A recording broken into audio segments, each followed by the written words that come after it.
This is Dave McCain with the Right Tree Genealogy doing a video on the new Discover More beta from FTDNA. The title of the video is FTDNA Discover More beta, the tale of two haplos. And what this is going to cover is I have my haplogroup and I have my brother-in-law's haplogroup, and I want to show what this new Discover More beta illustrates for those two haplogroups. So let's get into it. Make this a little small down corner so we can see the data better. So simply put, some haplogroups are well defined and others are not. The following slides illustrate this very fact in FTDNA's new Discover More beta. My brother-in-law's terminal SNP is JFT370938 and my terminal SNP is FT47557. And I'm going to show those in comparison. So I'm going to show the data for his J-Haplogroup and I'm going to show data for my R-Haplogroup. So you go into your FTDNA profile and you go to your block tree and you take a look at this block tree. I want to point out a few things on his block tree. This is him. There are two of them in that particular terminal SNP area. There's not that many testers in this area of the J, and that's important to remember. And his is FT370938.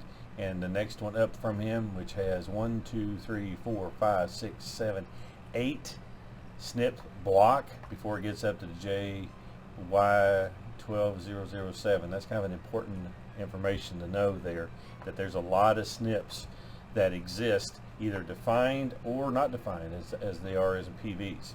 We go down to the bottom of the home page and hit the new Discover More button. When we go in there, paste in our terminal SNP from our big white test and hit show my report. JFT370938. This gives that, you know, okay, there's a lot of stuff on this page. Well, and even at the top of the page, you can go through and look at different tabs. The two that I'm going to focus on today and right now, because this is a quick video, just first thoughts, is a haplogroup story and the scientific details. So if you look at this, there's two testers that are in this terminal SNP as defined as of today. As we saw, there was a lot of private PVs and other SNPs, and it says 1,300 years. That's before really paper trails are going to do us any good, and it shows that we have a lot of data variance at this point. It's even 1,200 years since the beginning of this SNP that's currently defined as a terminal SNP. Looking at that in the scientific data area, his range, his 95% confidence interval is at over 1,000 years gap between when it could have generated, you know, and the mean is 839 years CE or 80, depending on which terminology you want to use. That's, again, way back. It's interesting to look at. This gives you the most recent common ancestor, time to most recent common ancestor, and let's just look at their mean. The data is telling them 839 years. That's as good as any to use that as when that was generated. Now let's see my terminal SNP to discover more. With the caveat here, I'm in a project that we have a lot of testers, and we continue to try to work for more testers. So you're going to see a difference and probably more accuracy here.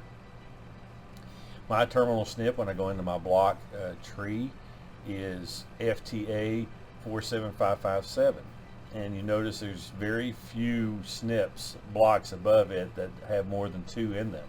So you have 3, 2, 1, 2, 1, 1, and then of course mine here.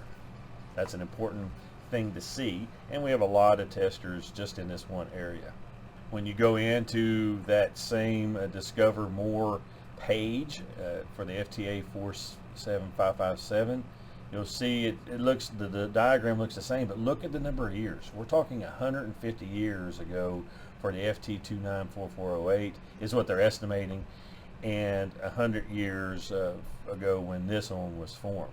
And again, there's still just two testers that represent this, and that's actually my father and I represent this terminal SNP area. Now looking at the scientific detail area on the Discover More, for the time the most recent common ancestor, you notice the interval was only less than 200 years. between at the 95% confidence level, 1851 to 1989. And then the mean is 1937. Verbally going to say that my father was born in 1924, and he has that terminal SNP with me, so he got it from his father, or his father gave it to him. His father was born in this time frame here. His father was born in 1878, so that really locks it in realistically that this is a comparison of the SNPs and the STRs. And this one is accurate. It says the mean is 1937. My dad was born in 1924, which is probably when my terminal SNP was formed, was when he was born. And it was generated by his father, which was born in 1878 to him. Now, looking at the comparison of the two, I want to bring this up again in this video. There's 1,000 years for my brother-in-laws, and it goes, and the mean is 839. There's just not a lot of data there, so it's a very wide gap. And then you take a look at my haplogroup, and this is J and this is R, and R is more represented generally speaking anyway. And then in our area we have 70 testers that we have tested in our particular project, and refined my area down. There's 14 people that step into my blocked area, which down to my terminal SNP. Over here, we're struggling to find people to test. My brother-in-law tested. There's a few people that have tested independently. I've been talking to a few others. So looking at the conclusions for this, my first look at this new feature, comments and conclusions. One, it's interesting to look at. I suggest that people look at this, and you've got an opportunity to have most recent common ancestor estimate, the time to most recent common ancestor, by the company that created the data using their SNPs and their STRs. So you're going to get as accurate of a calculation based on the fact that they're the ones that generated the data. And then the second thing I want to pop in here is come into this with the mindset that your results may vary. It all depends on the number of testers in your haplogroup area. The more private variants you have, the more likely that the confidence interval will be a larger range of years, and we saw that in that kit from my brother-in-law. And thirdly, always, and I state this frequently on the Y-DNA test, always recruit new big Y testers and upgrades that will help redefine your terminal SNP. Well, I hope this was informative to you, and it's my first look at this. I wanted to show you a well-defined haplogroup and how it looks, and this estimate time to most recent common ancestor looks, and then one that's not defined well at all, just a few testers in the area at all, and how it has a very large gap. So it is beta, and hopefully it gets more refined, but the biggest thing is let's get some more recruits.